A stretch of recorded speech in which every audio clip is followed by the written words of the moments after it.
Assalamualaikum warahmatullahi wabarakatuh. Perkenalkan, nama saya Syifa Ardika dengan NIM 201100. Di sini saya akan menjelaskan pengertian, perbedaannya, pembagiannya dan contohnya hukum taklifi dan wadi yang diampu oleh Bapak Robi Tribuana MH guna untuk memenuhi UAS pelajaran usul fiqh. Di sini saya akan menjelaskan pengertian hukum taklifi dan wadi. Hukum taklifi adalah hukum yang mengandung perintah, larangan atau memberi pilihan terhadap seorang mukallaf.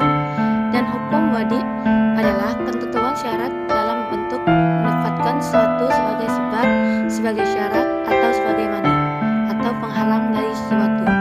Yang pertama di sini saya akan menjelaskan perbedaan hukum taklif dan hukum wadi.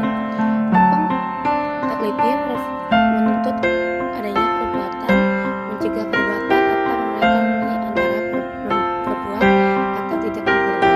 Sedangkan hukum wadi tidak bermaksud menuntut adanya perbuatan, melarang atau memberikan memilih perbuatan, akan tapi hanya menerangkan timbulnya suatu hukum, baik berupa sebab, syarat atau penghalang.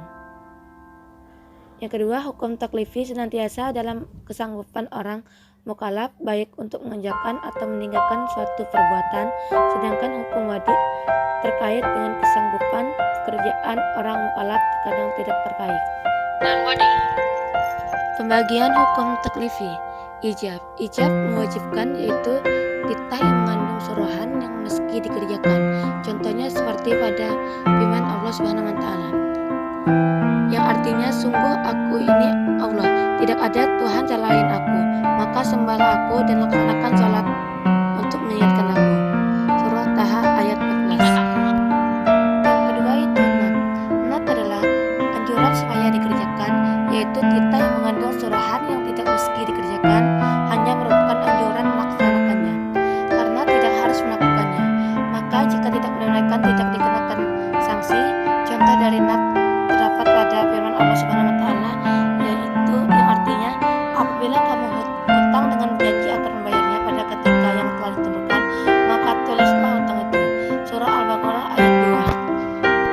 Yang ketiga yaitu tahrim. Tahrim mengharamkannya adalah titah yang mengandung larangan yang meski dijauhi.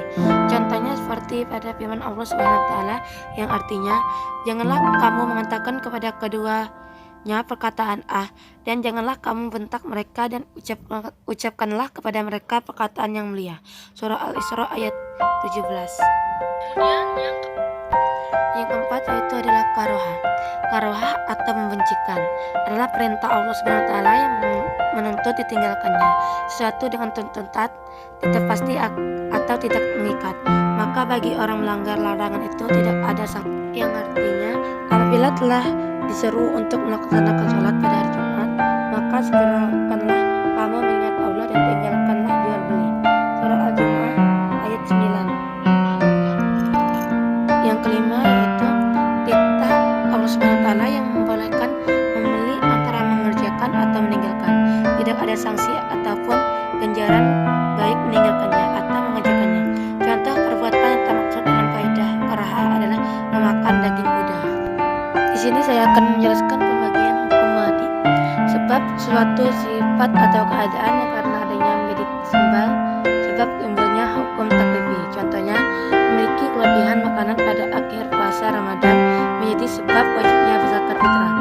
Yang kedua yaitu syarat. Sesuatu yang harus ada untuk terjadinya adanya hukum taklifi. Kalau syarat itu tidak ada, maka hukum taklifi menjadi tidak ada. Contohnya, orang sholat fardu harus suci dari hadas dan najis. Maka bila seorang yang berhadas atau terkena najis sholatnya tidak memenuhi syarat, berarti tidak sah. Yang terakhir yaitu mani atau penghalang. Sesuatu yang menjadi penghalang adanya hukum taklifi. Contohnya, orang yang berwudu dan air wudu harus membasahi seluruh anggota wudu. Karena terhalang oleh cat yang menempel kulit anggota wudu, maka wudunya tidak sah. Cukup penjelasan dari saya. Terima kasih. Wabillahi taufiq wal hidayah. Wassalamualaikum warahmatullahi wabarakatuh.